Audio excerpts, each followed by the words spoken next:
especially now that I'm using a new paddle. Now I understand my paddle, so I have a better feeling.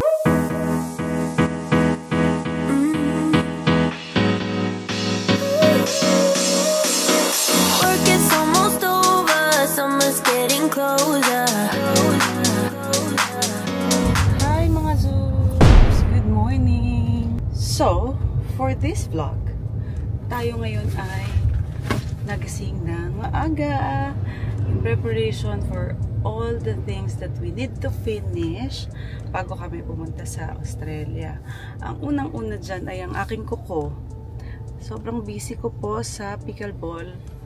Hindi ko naasikaso ang kuko ko. And then yesterday, since nakasama nga namin si Mimi sa paglabas, hindi ko naharap yung aking nails kasi syempre kailangan ko mag-alagad ng bagets dahil wala rin si Yas.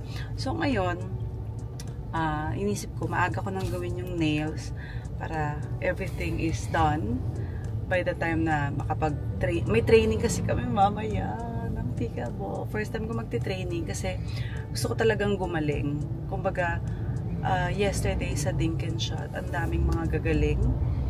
May inspire ka talaga to do better. Kaya sabi ko, since I'm doing this and I like it, kailangan syempre i-prepare ko yung sarili ko para magaling ako. So, yung step ko dyan ay mag-training. So, bago tayo mag-training, munang nails, papunta kami dito ngayon sa isang nail salon kung saan malapit lang sana sa amin para makapagkape kami at the same time. Meron ako nakita dito before na yung nail salon katabi ng coffee shop. Dito kami kumakain ni Andy. So baka pwedeng gano'n. Sana it's open at this hour, no? Open na yan. Usually open na. Nagto-12 na eh. Tsaka ina-expect ko wala masyadong tao at this hour. Although it is public holiday, diba? Ay, oo nga. So, ngayon nga pala guys, walang pasok ang mga bata. Though, si Aliyah, nag-tutor pa rin kasi walang pasok. Oo, walang pasok. Para hindi niya ma-miss yung kung ano yung papasukan niya for the next day. Diyan. So, maybe we can park somewhere here. May parking din. Parking din, diba? Let's drop off. So I was saying, walang parking kasi. Doon na yun. No parking. Paano yung mga ano dyan? We're gonna have to walk anyway. I'll ask muna kaya before you park. I'll ask muna if they are open. If they can accommodate me. No. Okay. Ask Kuya.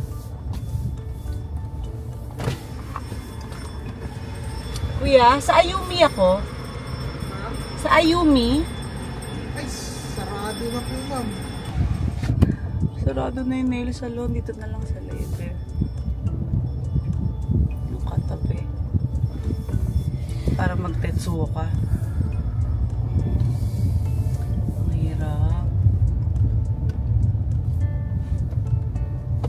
Doon sa maraming food cart. Ayan, sarado na daw guys yung isa doon. Branch. So, naghahanap kami ngayon ng isa pa.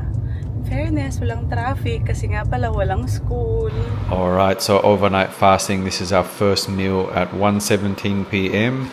I got here an ice latte, oat latte, and then we have here egg sandwich, and to top it all off, banana bread, of course, with our vitamins. Guys, super nostalgia for me. So if you're a tennis player, you should know this grip. This company has been around for probably 40 or 50 years. But the reason why it's nostalgia for me is because I used to use this as a tennis player. It's a tourner grip. It's for people who have very, very sweaty hands, and it stays dry so it doesn't slip out of your hand like the tacky grips. If you're looking for a grip, this is definitely one of the best. And what I'm happy about is they actually have made a paddle version, which is great because I'm guessing it's going to be a little bit shorter because the original is quite long because it's for a tennis racket. So I got 3 here, and it's a little bit pricey. It was 731 pesos for this, but I believe it was 500. I think it was the shipping that made it more expensive. So if you guys know anyone who stocks this, please let me know, because I'd rather get a little bit of a better price, since I'm going to be playing more and I usually chew through these grips really fast. But yeah, love it. I feel like a kid again. So the pickleball journey continues, guys. First lesson, we're about to head here to Tiendesitas. Oops, that's the driver's lounge. That's not the stairs. We're looking for the stairs. Wala dyan. Baka dapat dito, babe. Sa labas mo na. Yeah, we just got lost already. But it's our first time here. First lesson. Just hoping that Diana can learn a few things today, pick up the technique. So yeah, we're gonna check out this court here. Sana maganda. Training na. Seryoso na talaga to, guys. Yes, and we're waiting for Mike. Mike is gonna be with us also. So let's go.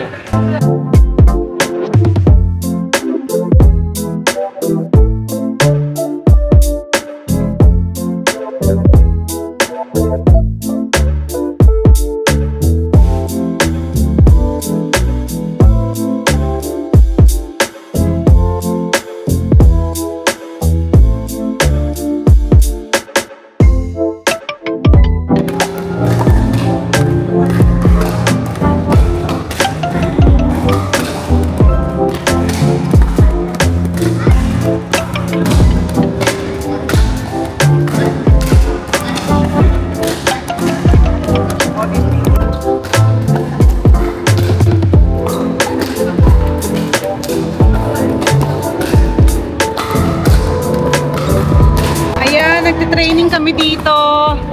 So good to know yung mga kailangan naming malaman, tsaka yung mismong pagpalo at paghawak ng paddle.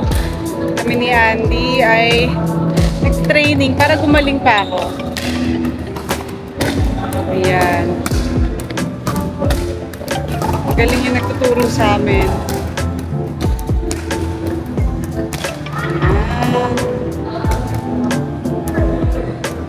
Sa Tiendesitas. First time ulit namin dito. So, marami kami talagang pinupuntahan ng mga first time na lugar. Para matry namin lahat. Is it?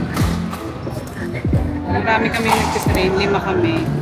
Kaya, thankfully, 2 hours ito. Tapos makapaglaro kami mamayang gabi. Isip nga namin, dadali namin yung paddle namin sa Australia para makapaglaro kami sa beach. Yee! Saya!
How's your training, babe? Yeah, it was good. It was good fun, and it's nice to just finally hit a lot of balls back to back to back. Especially now that I'm using a new paddle. Now I understand my paddle, so I have a better feeling, and yeah, it's good.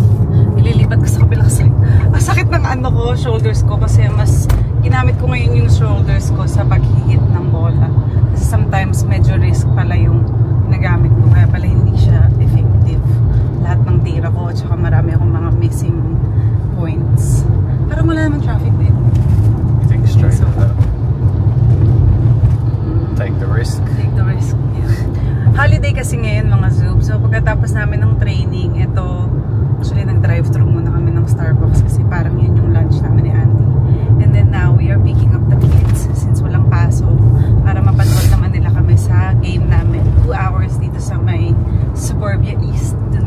It's not enough, was it?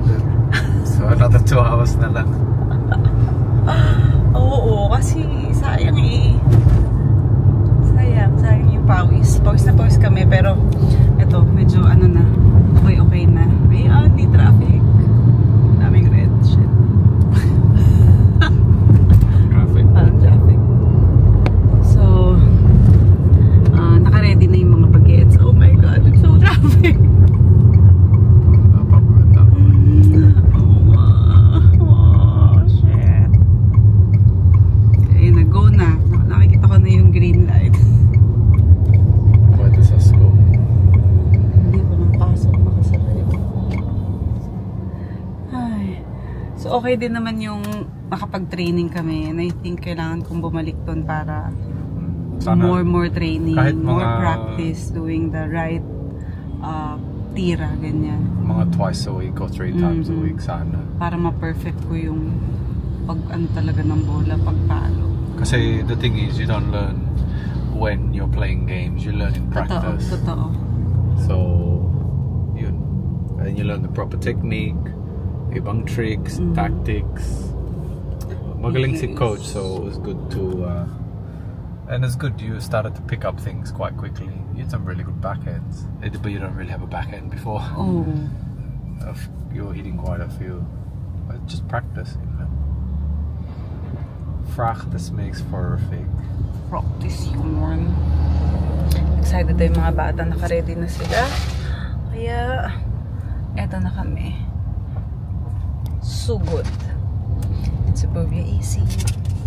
Andito na kami sa Suburbia. Kasama na naman ang mga berats. Oh, be careful, be careful. Maglalakad tayong konti.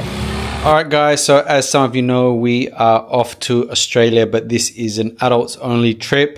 The kids will be staying here back at the house, but this is the team that's coming with us. So we got our 2 bags here that we got from Ella, actually, Ella V in the US. So these are very, very sturdy. They are a hard case, but the good thing is they're also light. And then also, of course, I need to bring my brand new bag that I got from, let's put it on this side, from Japan. And this is to hold my camera gear and also some other stuff like my passport. And it's very, very handy. Then, of course, I need this because I need this for my computer. I don't believe my laptop fits in this one. Then I got my day bag here, so this will just be for the nights out or the times that we're just going out for coffee. So I'll use this. And then we have our trusty Rimowa hard case bag right there. So this bag is very, very sturdy, and we've had this for quite some time, and it's lasted basically the test of time. So that's it from these bags. We'll start packing right now and get all our gear together. Then in terms of gadgets, I will be bringing along the MacBook Pro. I don't know what size this is. You can guess it in the comments. But this is actually Diana's because mine has broken down. And recently, I think something's wrong with the battery. So I haven't bothered to get it started again. So we have a power bank here because our flight is going to be 4 hours to Brisbane, I believe. 4 to 5 hours and then 4 hours break. And then we're another 4 hours to Adelaide. So it's going to be a bit of a trip. Then I got here the extra battery for the DJI Osmo Pocket, and I cannot show you the Pocket because I'm using it. Also, I have the 2 mics here, Bluetooth mics, and then my trusty X-T20. So that's the gear that we use. This camera right here has been through a lot. It's taken some amazing shots. It is a little bit past its time. I do hope to upgrade sometime soon, but it still gets the job done, and I really, really love this camera. So yeah, in terms of gadgets, guys, this is what I'm bringing along. So this is our Rimowa. This will be the check-in. We just got here the laptop, pero wala pang laptop because I need to charge it. And then we just got some spare clothes here, just in case we get cold or whatever, we spill something, we keep that in there.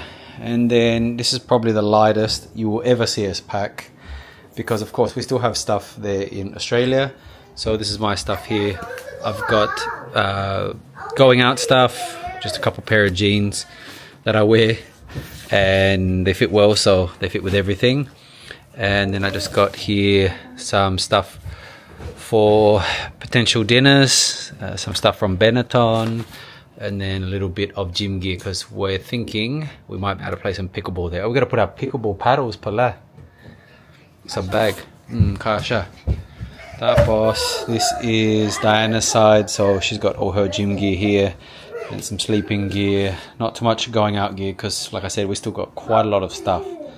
And then the other bag is still sitting there. So these two right here are Mum's bags, so I'm going to put that into this one. Yeah, and so we're pretty much done. Didn't take us too long.